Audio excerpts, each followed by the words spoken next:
Hello and welcome to another episode of Risking It All with me, Jake Bernard. It is a beautiful sunny early evening in the UK. We are having unseasonably good weather, so I'm not going to complain. And today I've got another one of my favorite humans on the planet on the show. I've realized I've got a lot of favorites, but I think that's a good thing, not a bad thing. We're going to talk about all things hiring, recruiting, human risk, and everything else in between. Deidre Diamond runs CyberSN and is, I think, one of the foremost thinkers on how you approach the risks involved in HR and hiring side of business, as well as an avid advocate of trying to put more women in leadership roles in tech and empower the movement. So hopefully we'll have an engaging, interesting conversation. As always, I welcome comments, questions, arguments, disagreements, and debates. But let's get straight to it. If you want to bring Deidre on, let's rock.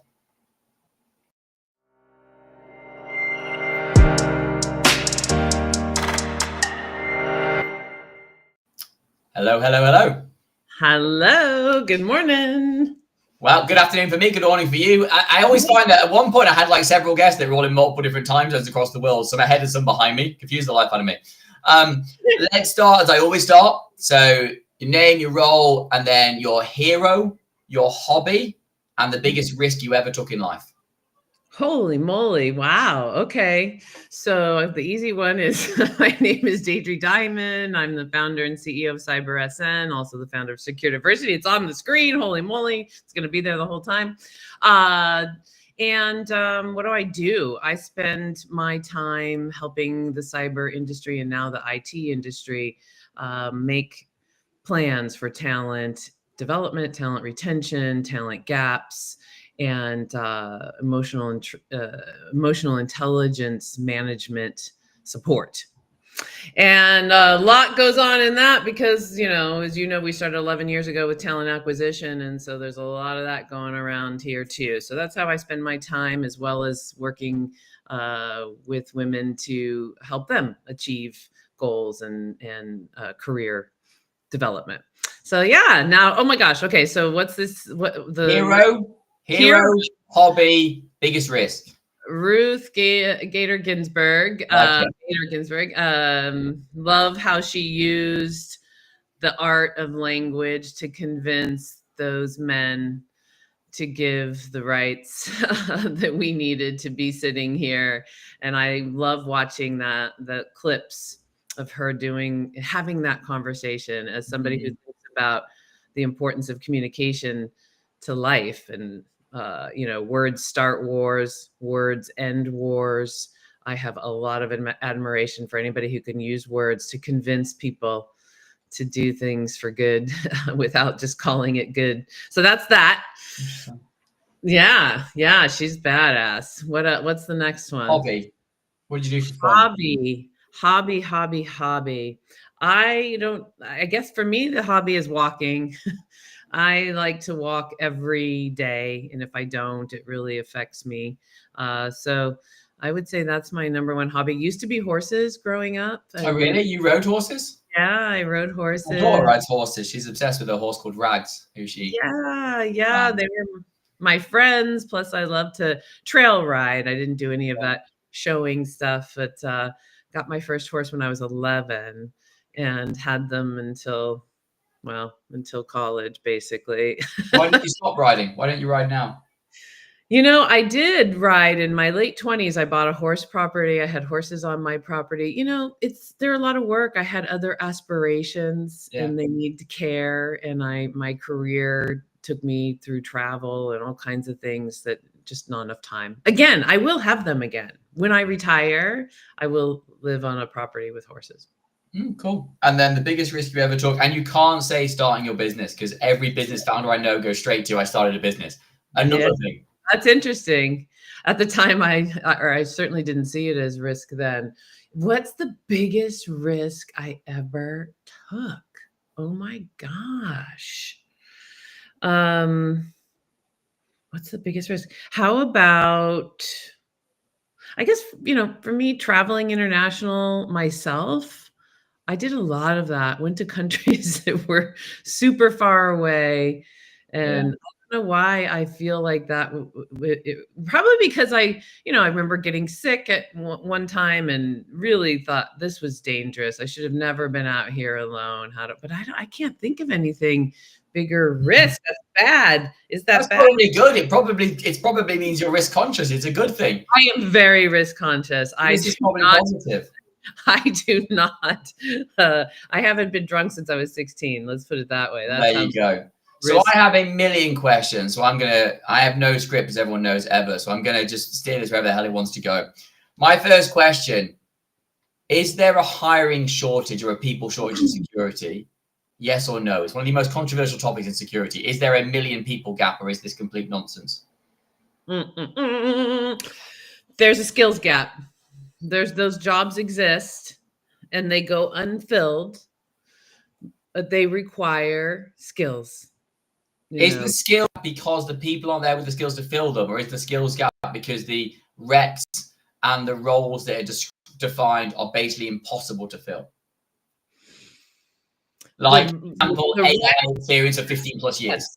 Yes, the jobs are really 3 people in one. That is, especially for the architects, and the architect level folks and the engineers, which is where the bulk of the jobs are, is the very technical roles.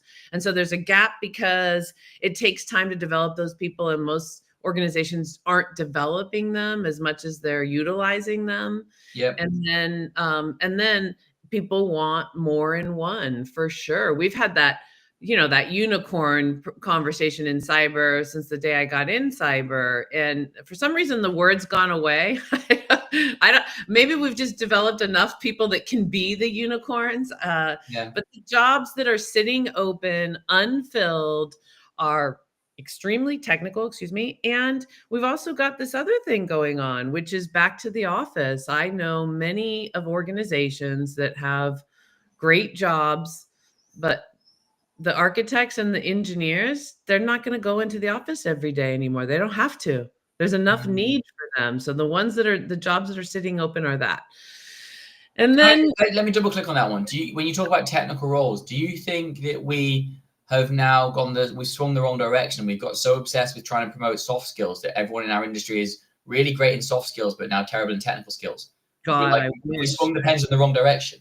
I wish, because if we had a lot of people that were great on the soft skills, we'd have training programs, we'd have retention, we'd have, people who are focused and know what's expected of them, and they know when they've done a good job. And right now, there really isn't that system. And so what the soft skill, I wish people really took the soft skills seriously. I don't see that. The other thing is time for training. So I know lots of people that have the budgets to get the training, but they don't have the time. They don't have the time to prepare, the time to participate, the time to take the test. It's all of it is time. So we're not actually allowing people to develop the skill sets that we want them to have. My workforce risk management business is, looking at what's going on, all operations, to understand how to become more efficient and not burn people out at the same time, which means you got to identify gaps and those types of things. There really isn't a client that is yet giving the amount of time that's needed for schooling. Now, they all want to, but how do you do that? And so we're like mapping out hours and days and weeks and months of a calendar year of time that you have for, quote, work and training and also sleep and the things that are needed. That's how much of an issue this is. Because let me come back to workforce risk management, that part later. There's a few more places I want to go before we get there. But if half your business is recruitment, right? So there's people being hired and put into a new company role, new roles in new companies, leaving their company. So I get the internal thing, right? That says that the company is not facilitating me to develop my skills in a sufficient context to be able to take on the architect role, and therefore they have a gap above me and they can't find someone to fill it, right? Fine, I get that.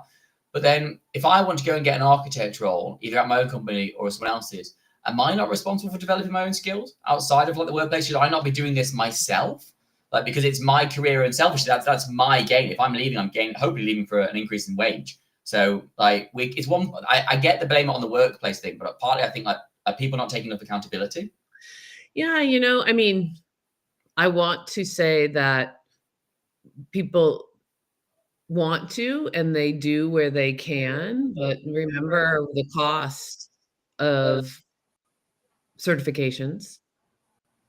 I mean, they're not cheap. So are they the problem? Maybe that's the problem. Maybe it's not, it's Oh, demonstrable skills being there. no, Maybe I have all this no. competency, but I don't have the certifications. I can't afford them. Like, do we need to find a better way to demonstrate people's competencies that aren't in letters after names? Well, I think that if you have the competency, you don't need the certifications. I'm talking about getting the certifications to get the competency.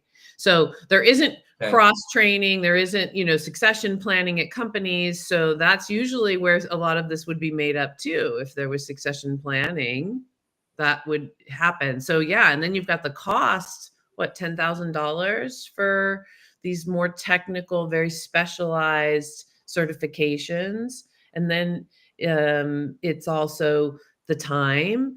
I do think the cost of education is a big piece of the problem. But that's personal investment, right? If I want a better role and it's $10,000 and I'm saying that my next role will get me a salary increase of more than $10,000, surely that's a personal investment that makes ROI for me. Like, we made these decisions at work. Why are people not seeing that? As long as that certification gives you the experience enough to get that next role, because sometimes it just gives you the knowledge to do what you're currently doing better, help out the architects, ask different questions, ask better questions. Organizations are hiring people to hit the ground running. There is no room for learning on the job, and they won't hire for learning on the job. That's interesting. I want to come back to that. The chat's now worked. If anyone asks any questions, Shamiria, Jonathan, fire away, and we'll ask the question to Deidre.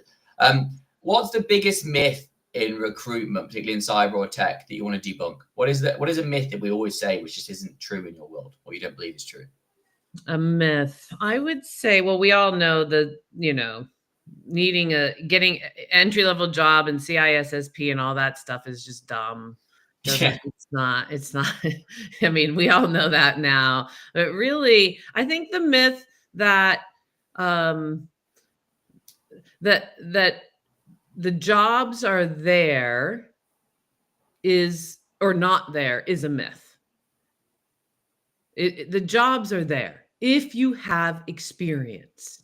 And so you got to get experience. If the certification helps you get experience, get the certifications. But my point is, you saw the jobs data that we launched 3 weeks ago. It's 3 years of every job posted in the US and broken down per functional role. There's still, at any given year over the last 3 years, there's still, 150 plus thousand jobs for analysts, 45,000 for product security. And so it doesn't jive that people would be posting when they don't need. We know all the things that, you have to take out of that data, but even if you take out I got to post the job because public company, I know who I want to hire, but I just have to post it anyways. Even if you take out a percentage, there's still a lot of people posting for the need for the job. Does the company have the money that it takes to get that person? That's a lot of why those jobs don't go unfilled, because the answer is no.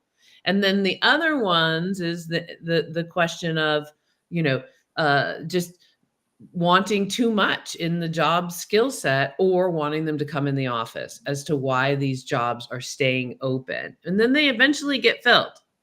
The company changes the money, find somebody eventually that's willing to come into the office because they live close by, or they change it to remote. I mean, we watch the process. It takes months and months to get them through that. You got to change the money, or you got to change the location, but it takes, 6 months of the job sitting there for some people to listen. And then that burnout happens to the people that are there, and then they start looking because the work comes on them. And it's just this revolving problem that is just terrible. So it's interesting. Shamira, I'm not quite sure what your question. When you say clarify the question, let me know what you want me to clarify, and I'll ask whichever question you're asking this in the chat. So I have 2 scenarios. I'm keen on your advice. And I want to look at entry level and a mid to more senior. If I'm entry level, right, I've either done a security degree of some form, some qualification, or I've done none of that, right? Maybe I come from a completely different background, and I want to go get a role in InfoSec. How? What are the 3 things that you give advice to if me, my 20-year-old self, wherever it might be, I want to start in this field. What are the 3 things you would advise that person to do? Understand out of the 45 different job categories, which job which, focus you're going to have. So how do you work that out? If you've never done those 45, how do you work out which one you should be in? I would tell them to go to my career center and study every single job. We have them all. Do your research and learn what the different roles in security mean, where you might work. Yes. Okay. Know which job you're looking for. Okay. Once One, do your research. That is, you get yourself into some training for that career path. And then number 3 is you start working on open source projects or just local community stuff, the B-sides, the whatever your function that you chose. Where are those people hanging out? What are they doing online? Get involved with the community immediately. I love that, because when I'm asked a lot. I sat at B-sides RSA this year for a whole day and got asked the CISO. I was sat there in one of the booths for a recruitment company, and I got asked this question tons, and my answer was always the same. I said, have you done anything with the community? Have you engaged? Like, have you found your local B-sides, your ISACA, your ISSA chapter? Have you tried to engage? So I'm telling you now, there are loads of people who will engage with newbies and people wanting to get to our profession because it's an interest and passion of ours. So that was number 1. I said, number 2, what have you done for training? And I'll get the same responses that you point out, right? It's 10 grand, it's 20 grand, whatever. And I always say, well, yeah, but that's true. But there's a million hack the box scenarios for free out there. It's not hard to build your own AI lab right now, to actually create your own hack the box to test yourself by using chat just to build it, right? This isn't hard. You can use Replit to build environments for you that you can attack. So I entirely agree with you. I think you're brilliant. Your guidance is brilliant. I think one is understand what you want to be. And I think that's partly working out what you're good at and your attributes are, and partly working out where that applies to each role. And I think you probably need some guidance at some point. Train community, right? Let's swap it around. I'm now mid-level. I've done years in the industry. It's junior analyst, senior analyst, manager, whatever it might be, right? Let's ignore what my technical discipline technically is. I'm trying to get a new role in a new company to progress up the ladder. 3 things. Gosh, mid-level, and I want to climb the ladder. I'm making the move to climb the ladder, which means that for whatever reason, I can't do it at my current company because. Well, maybe let's not say it. Maybe that's the first point. Maybe your first point of guidance is: have you even spoke to your own manager or HR person and said, "Is there opportunities for me here?" Absolutely, and gotten involved with the people that are above, doing the jobs that you want to do. Engage them, offer your time. I mean, this is work with what you've got for sure. And if there is no way to do that there, then you need to think about what you're really good at. Make sure your resume and your LinkedIn really speaks to the things you've been doing for your organization. Like, write a resume that talks about what you do. And you focus your search with which would be a whole half an hour guidance that we would give of how to do an entire search, all the different levers you have to apply, how to interview when you show up for an interview, which is really important. You never know who's going to have the opportunity for you or refer you somewhere. And so there's a whole way that people got to show up to interview. So it's if they have skills and they're mid-level and there's no room to move up in your own organization, then we call it, hone your career by really putting a thoughtful strategy to your job search. And we share how to do that with people for sure. And it starts with, having the right resume and the right LinkedIn profile. And by right, I mean, share what you've been doing. We have a free building process that people can use because it works. And I want to help everybody. We're not going to be able to place everybody. It's not even possible. So I want to help people because, what ends up happening is recruiters don't usually speak the language of cybersecurity, as we know. So, and what's really happening is managers are looking at resumes and then telling human resources which people to bring in. So, they don't want a list of certifications. They want to know how you've been spending your time, like what the organization you're working for is having you do every day, not what you want to be doing, because that's not going to get you the interview most likely. So I think there's a point around this that I want to say a couple of things that I've learned that maybe you agree or disagree with, right? I think your first point that Shamir has also mentioned, assisting on projects with teams you're already interested in. I think that good leaders want to help their people. I've said the best example I've ever got is I tell my people, come to me if you want to move. If you want a CISO seat, you want to be in my chair, I can't guarantee I'm going to leave. But the biggest compliment I've got is you go take a CISO chair somewhere else. Because I can guarantee my backfill for you, they're going to be lining up. Because I just got that person to promote and go above me, right? Like, so I think that's number one. Number two, I think on your resume point, one thing that I think, and it's maybe how I look at resumes, but like a really punchy, probably annotated with numbers on what you do. So like, if you are building cloud infrastructure, did you save X number of dollars through implementations of automations or efficiencies? Like, have you made things run smoother? If so, by what percent? Like, have you closed X number of tickets? If so, how many is that versus the normal amount that other people close? Like, give me details that I can actually compare to things so that I can then say, oh, I can see this guy's a top performer. Like, how am I finding out if they're a top 10 or not? Yeah. Yeah. And I'd go add on that to say, if 20% of somebody's time is architecture versus 80% engineering, I want to know that, it makes a big difference to the match. So that, it's not just what you were doing, but how much of your time was focused in that area doing that. And to your point, with those measurable results, because that just saves everybody time with matching. Do you think that resume, I mean, maybe this is me personally, but do you think resumes are still relevant? When I'm hiring, I don't look at resumes. I go straight to LinkedIn. I'm not looking at PDF doc, but people still send them to me. But I'm like, I don't really care. Like, your LinkedIn should have everything your resume has anyway. And it should show me like what you're engaging with, what you're commenting on. Like, I can see in your network who you're speaking to, who you're engaging with, the kind of things you're reading, like where you are from a headspace. I don't know if maybe that's just me, but like, I feel like resumes are dying out. For sure, you have to have both, because when you're applying online and then it goes through the ATSs and gets to the recruiters, that's the first thing they're going to see. Yeah. But then they're going to go to LinkedIn. If you're, getting a referral or, security leaders or getting, a name or whatever, they're just going to look at LinkedIn. They're not going to, for sure. So you have to have both. You have to have both really prepared and speaking the same thing. I'm going to ask one more question on hiring and then move to something different. We've seen the stuff, it was Workday, wasn't it, that got done for the AI use of resume scanning, right? And we don't need to speak to that, it's irrelevant. But is AI going to help me get hired or hinder me getting hired? And the opposite side, is it going to help me hire people or make it more difficult?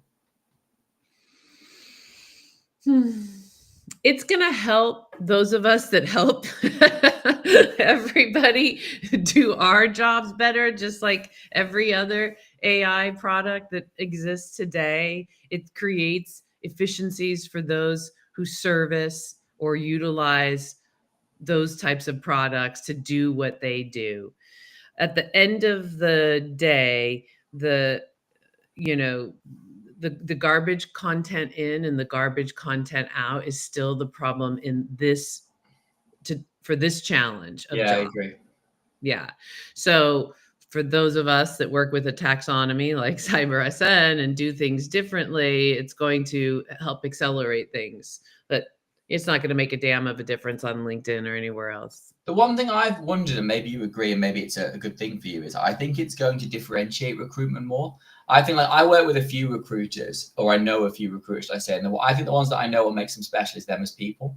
Like yourself, I know I work with Hubscale quite a lot, who you might know. I know I work with Chris Rides quite a lot, who you might know. Like, I think what differentiates those individuals is their human element, like how they focus on individuals, how they think, how they care. And I feel like right now is almost a bit of a level playing field, but like once people leverage too much AI, I think it's going to hugely differentiate those who are better, not at being a human, but just somehow like more relatable, more differentiated. Does that make sense? Yeah, sure. For anytime there's an economic shift, like there's been, the playing field evens out, and those that are still around like us have and are doing things differently to serve clients, or we would have been, ousted like a lot of people were. Right? I mean, everybody wants better, faster, cheaper. Our clients want better, faster, cheaper. We want better. So those people that figure out how to do that survive. But still today, talent acquisition is a massive problem for organizations. I agree. Jonathan, I've got some interesting comments. We could have a chat sometime. I try and see how long I can do without saying AI in any presentation. But I had an interesting one the other day where loads of people wanted to talk about it. So I stopped the combo and said, okay, who actually uses AI? Every hand's up. And I'm like, right, who uses anything more than ChatGPT? And like half the hands up. I'm like, who's actually got like a Notion that's connected to things like Replit, to Tapio, to Bardian, to like Zapier? Like, who's actually got stuff doing stuff like to Slack? Like, and I demoed and showed like how someone sent me a message in Slack that says make a deck. It literally does a zap straight into Notion, which goes into chat, creates a deck, puts the pictures in it, sends it back, and tells them to review it. Like, no, that's a big one. I think this is normal. I think this is what we should be doing. But I agree, Jonathan. AI needs to be used in a better context. People actually understand what they're doing with it to benefit their efficiencies in business, not just saying AI. That's a separate. I'm on a rant. Let's go into workplace or workforce risk management. That's the word. Yeah. Right. Until you explained this to me, InfoSec last word, I had no idea what the hell this meant. So in the simplest context you can for our audience, explain to me what it means. Yeah. Well, it started as retention as a service, you know, when the economic shift hit and people were laying off for the first time in cybersecurity. I had already seen the retention issue. And so I had started working with clients to have development plans, have career plans for their people. Well, what ended up happening by doing that was seeing all operations and where the gaps were and the inefficiencies and ultimately all the risk beyond just the retention risk. So what this is about is supporting customers with 3 to 5 year plans to not only retain and develop their current talent, but to look at all of their gaps. So that means we understand what the MSPs are doing or the MSSPs, what consultants are doing, what contractors are doing, and what FTEs are doing, how they're actually spending their time every day in a common language taxonomy, documented with visualization that is easy to absorb, so that cyber leaders can make really smart decisions. And it is so epically successful these last 3 years that we're now bringing it to the IT departments and have created the IT taxonomy, because all the cyber leaders showing the CIOs and working with their peers, everybody's like, we gotta have this view also for IT, because that we all know how much we rely on each other. And where those gaps are over there makes a big difference too. So this is about strategy work that really starts with how's everybody spending their time, not what they're capable of doing, not what their resumes would say they could do. It's how are you as an organization using everybody, whether they're FTEs or not, getting that visualization and documentation done very fast so that the information doesn't change before. So it's interesting. It's not a skills matrix per se, but a day-to-day matrix. It's what do people actually do, not what can they do. So you're effectively implementing succession planning for time that says that guy left and he has all these skills, but that's irrelevant. What he was actually doing was this one random thing over here. And I need someone who can do that. I don't need that guy. I just need that skill, which might be different as a profile if I'm now hiring. 100%. And also, you know, thinking about a lot of times people hire people because there's this that needs to get done, but that's not a career. That's going to be done in 6 months or a year, maybe, most likely. And then they're sitting there not inspired, not doing the work they want to be doing, right? And so there's this whole perspective of what do these people want to do that you do have that are FTEs, and any contractors that want to convert, what would they, you know, looking at all of that. It's epic. I mean, it is so pleasurable. I'm 11 years into high scale talent work, meaning volume. And everything that I saw the 8 years prior to me starting this was, you know, sort of reactive work, you know, where we're hiring because we have a problem or somebody left or a project. There's never been this strategy for 3 to 5 years out. So here's my devil's advocate. I like this concept. I love the idea of retention as a service, but I don't know if I see it. Like, maybe I'm looking in the wrong place. So I look at it and go, I've got lots of friends, very experienced, very successful CISOs who this year have been out of work multiple times and are struggling to find work. I know lots of security people who will say there is this massive skills gap, but they can't find a job, right? And these are guys that are super competent people. So to me, the challenge is, and maybe I just know the wrong companies, but I don't feel like companies care about retention. I feel like they feel there's just a wealth of people out there. They can get rid of whatever they want, and they can probably go and find someone who's going to do it for less because they're currently in a less prosperous position and need a job tomorrow. Like, but maybe that's not what you're seeing. I don't know. No, it's definitely not what we're seeing. And those people that are unemployed, that listen, before the economic shift, if you were senior, it was 6 months at best. If you were employed, 6 months at best. Most everybody's search was a year. Then you put on top of that just how bad this one apply LinkedIn stuff has done. You just push a button, everybody's overloaded with it's such a broken system. And everybody's going after it wrong. If you're a chief information security officer working at a 10,000 person company, you're not going to be a chief information security officer at a 25,000 person company. And people are applying to those roles, and they're applying to just because it has the title. And the reality is, that's why I said that, you know, we could spend a half hour of what I tell all of these leaders. You have to generate and focus on the companies that would hire you, based on the size of the company you've come out of, whether or not they're international, and what industry you're in. There's literally low-hanging fruit, and the other companies that don't fall on those lists, the only way you get in those is if you know somebody, and that they're willing to sort of think outside the box. But other than that, nobody's taking that risk. They want same. But then how did the CISO end up in the 25,000 person company? Because he kind of started in a 25,000. So then you go in, so then you can go in with a lesser title. So you're going in as a director, or you're going in as a B CISO, maybe a deputy CISO, depends on what the gap between the two is. And so it's really just how cluttered the system is. At any given time, there's around 30,000 security leadership roles posted with the title CISO. 30,000. Yes. Gosh. So how do you go through that shit? How do you right? And so this is what people are stuck in, which is why if I were talking to them, I say, you work that. I have, we organize it for you for free in searching all jobs posted, but then you've got to get your own list and target the companies. Think like a salesperson. Like, if I'm selling you, Jake, I'm going to come up with a list. And back in the day, that's what we were able to do before the digital era. We'd meet you, and then as a team, working about 5 or 6 of us, we'd make a list of companies that would be interested in you based on the industry, the location, the size of the company. Adjacent industries would be on that list if we needed them, and we would just target that, and we'd have you 5 interviews in a week. But I think it's also part of knowing what you're good at, which is what you keep saying. Like, I know, if you define me, I'm a tech CISO. I know that off by heart. I'm a scale-up guy. I'm used to coming in at like pre-100 and going through rounds A through D or whatever. Like, and I think there's a skill set in that. Yes. I'm technically, like, I know that I am partly vendor, partly Israel, partly kind of just startup culture guy. I like to be able to do stuff. I don't want to be in red tape.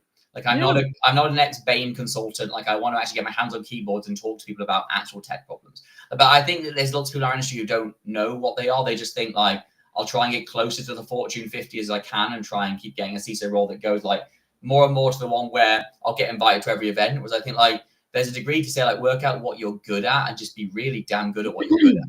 Like, there's enough places to go with what you're good at. Yeah. Or what your experience is another way to look at it. We're good at something because that's how we've been spending our time. You get good at something the longer you're doing something. Yeah.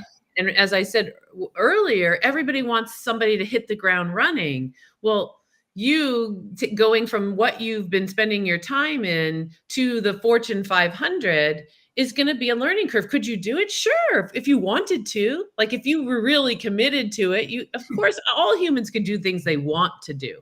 But is there a major learning curve? Totally. Yeah. And nobody has time for the major learning curve. So it's a waste of time to be thinking that those, are the places. And that's what people are doing. They're just sort of applying to whatever's open versus a strategic focus on how to get to the buyer that would see them as no learning curve, no time to hit the ground running. I'm going to capitalize on results from this person immediately. That's what everybody wants. You've got to find that one-on-one where the buyer wants me and I want the buyer, and there's like this kind of symbiotic relationship. We're both going to win. Look, Deidre, I could talk all day about this, and maybe we will have another recruitment one and bring you back on again. But I'm conscious of time. I have a tradition, as you know, with finishing my podcast with a question from a previous guest. This one comes from a dear friend of mine, Chris Honda, who's been on this show himself. And he said, if you weren't working, what would you do with your time? I was just thinking about that last night. Well, there you go. What would you do? Oh gosh, it would be animal rescue work, funding that, supporting that. I have a lot of friends that are into it too. So I think it would be something outdoors. Yeah. The only regret I have is work-wise is that so much sitting. I'm with you. I've made my career on screens and I hate them. The first thing I can do when I'm done with this is throw my phone away, take my watch off, and not have anything ring or vibrate anywhere. I want to be outside. I want to stand and walk the majority of my day versus sit the majority of my day. Yeah. Perfect. I love the fact that the first time you went to anything outside of work, it was volunteering to basically work for free, which says a lot about who you are as a person, I think. For our audience, thank you for your time. Deidre, thank you. It's an absolute pleasure. It always is a pleasure to see you and talk to you. She gives great hugs as well. If you have any recruiting needs, guys, then look up CyberSN if you want to learn more about what Deidre and the team do, or learn more about workplace risk management, or learn more about how we can empower diversity in our communities and also in our workplaces. Then she can help on all those things and many, many more. But in the meantime, thank you very much for listening. I'll be here again soon. And Deidre, thank you so much. Ditto. Thank you.